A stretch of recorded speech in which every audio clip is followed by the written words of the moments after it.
श्री नरेंद्र मोदी जी का कर्तव्य भवन में बना हुआ कर्तव्य पथ पे चलने वाला ये बजट का मैं पूरा स्वागत करता हूं।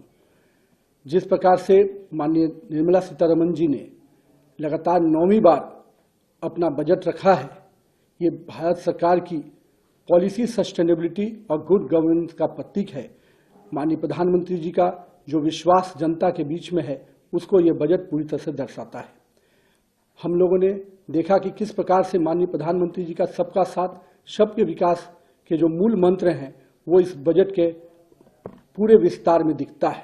साथ ही साथ विकसित भारत 2047 के बनाने का जो सपना माननीय प्रधानमंत्री जी ने देखा है, उसके लिए भी ये संकल्प से सिद्धि वाला बजट है।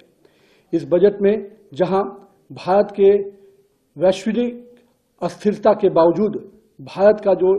ग्रोथ रेट है, जो 7% लगातार बढ़ रहा है, ये दिखा रहा है कि किस प्रकार से हमने अपने जीडीपी को लगातार मजबूत किया है और साथ ही साथ इन्फ्लेशन को भी अपने कंट्रोल में रखा है। ये इस दिशा में दिखाता है कि हमारे बजट में किस प्रकार से डेप्थनेस है, सबको लेके चलने का हमारा जो विश्वास है और सभी इंफ्रास्ट्रक्चर प्रोजेक्ट को मजबूत करने का जो हमारा विश्वास है, उस पर यह बजट काफ़ी आगे दिख रहा है। युवा शक्ति को मैं मान सकता हूं कि युवा शक्ति ड्रिवन बजट है। इस बजट में जहां इंफ्रास्ट्रक्चर के ग्रोथ के पूरी तरह से मैन्युफैक्चरिंग यूनिट को आगे बढ़ाने का प्रयास किया गया है, इस बजट के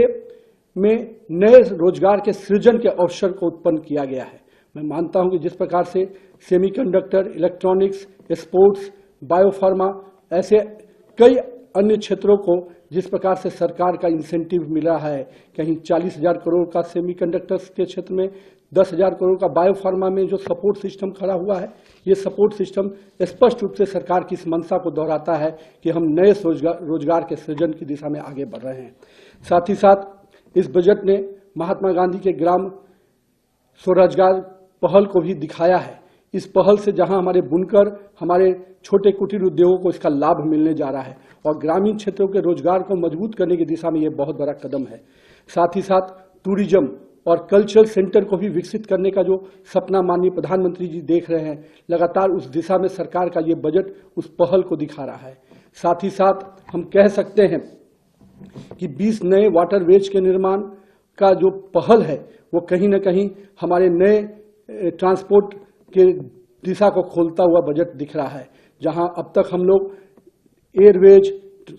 रोडवेज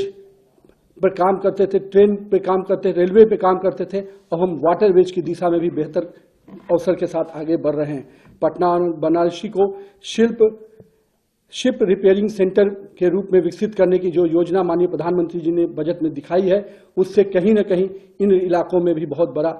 नए रोजगार के सृजन होंगे। हम कह सकते हैं कि नारियल के उद्योग को और जिस प्रकार से मछली पालन को बहुत बड़ी प्राथमिकता देना इस सरकार की स्पष्ट मंशा को दिखाता है कि हम हर वर्ग को, हर क्षेत्र को लेकर आगे बढ़ने की दिशा में आगे बढ़ रहे हैं। मैं माननीय प्रधानमंत्री जी को और निर्मला सीतारमण जी को इस चीज के लिए भी बधाई देता हूं कि जहां आपने ट्रांसपोर्ट सेक्टर्स को पूरे